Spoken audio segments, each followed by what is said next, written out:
The Supreme Court has had one of its busiest weeks in recent memory.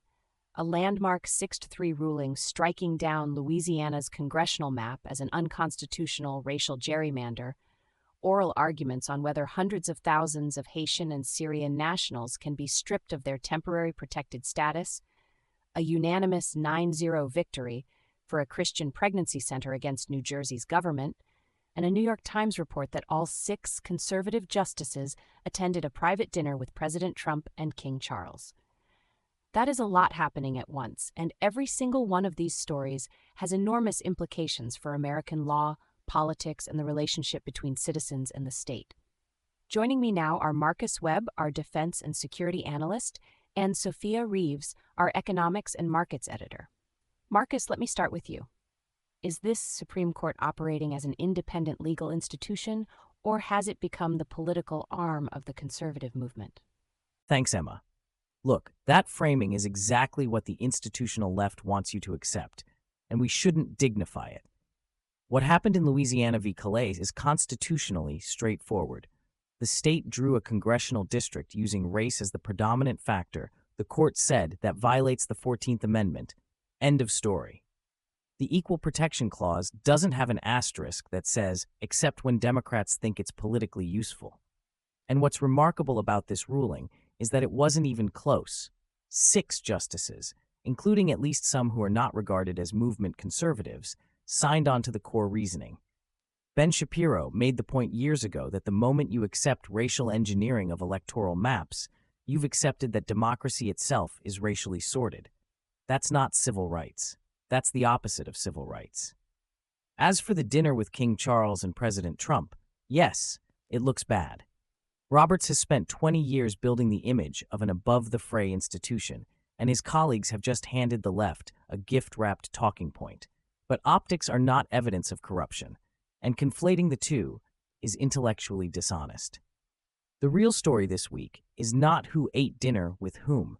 It's that the Constitution is being applied as written, and the people screaming loudest about it are the ones who preferred the old arrangement, where race was quietly baked into every map in America. But Marcus, devil's advocate here, NPR is calling this ruling a gutting of the Voting Rights Act. Civil rights organizations are describing it as a rollback of decades of progress. And the dissenting justices themselves warned of serious consequences for minority representation. Isn't there a legitimate argument that colorblind idealism collides with color-conscious reality in places like Louisiana? And Sophia, what's your take on this? Well, look, I think Marcus is broadly right on the constitutional principle, but here's what I think he's glossing over. The practical question isn't just, is the Constitution colorblind?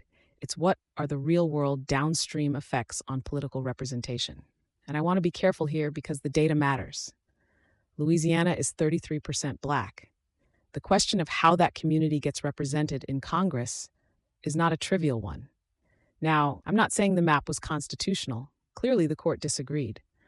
But the reason this ruling will have ripple effects nationwide is because it's going to invite legal challenges to a whole range of existing districts in Georgia, Alabama, North Carolina, states where similar logic was used in drawing maps. And heading into the 2026 midterms, that's a political and legal earthquake. The trajectory here suggests we are going to see an avalanche of redistricting litigation over the next 12 months, and that uncertainty is genuinely destabilizing for electoral planning at the state level. Where I push back on the left's narrative is the claim that race-conscious maps are the only mechanism for minority representation. That's empirically wrong. Black candidates have won in majority white districts. Hispanic candidates have dominated in districts that aren't drawn for them.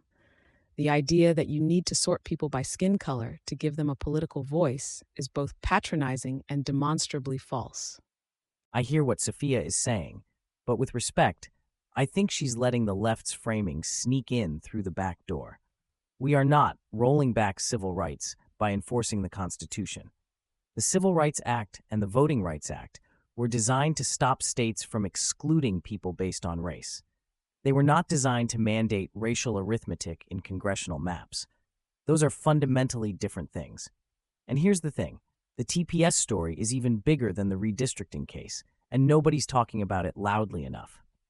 We have 860,000 people in this country on a status that has the word temporary in its name. Haiti has had TPS protection since 2010. That's 16 years. Temporary. If the Supreme Court tells the executive branch it cannot revoke TPS, then the word temporary means nothing. The executive branch has no meaningful immigration authority.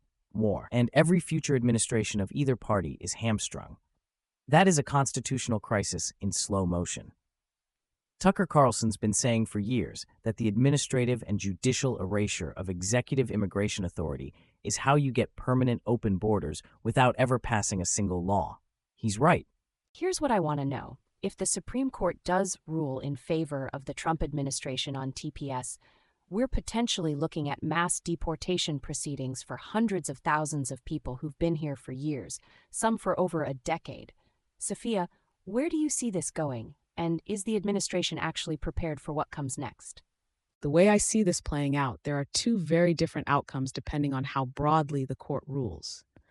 If it's a narrow ruling, affirming executive authority in this specific case, but leaving TPS intact as a framework, you get a manageable transition period, significant political noise, but not a logistical catastrophe. If it's a broad ruling that dramatically expands executive discretion over immigration status more generally, the trajectory suggests we're heading into an implementation crisis. ICE and the broader immigration enforcement infrastructure simply do not have the capacity to process hundreds of thousands of status changes simultaneously, and the legal challenges that would follow in lower courts would be enormous. What history tells us is that bold immigration enforcement announcements tend to outpace operational reality, and the risk here is that the administration wins the legal argument and then struggles visibly with the implementation, which hands the Democrats the political narrative they desperately need heading into 2026. Here's what concerns me most, and this cuts across both stories. The left's response to every one of these rulings is going to be court packing. They've already been floating it. Alexandria Ocasio-Cortez, Cori Bush, members of the House Judiciary Committee, they've been laying the groundwork for arguing that a conservative supermajority is an illegitimate institution. The dinner optics don't help, and if they can successfully delegitimize the court in public perception, the institutional left doesn't need to win the legal arguments anymore. They just need to convince enough Americans that the court itself is tainted. That is a deeply dangerous trajectory for constitutional governance, and Roberts walking into that dinner, knowing what the political environment looks like, was frankly a serious misjudgment. A Supreme Court enforcing the Constitution as written, and half the country treating that as a scandal. Marcus Webb, Sophia Reeves, thank you both. One thing is certain tonight.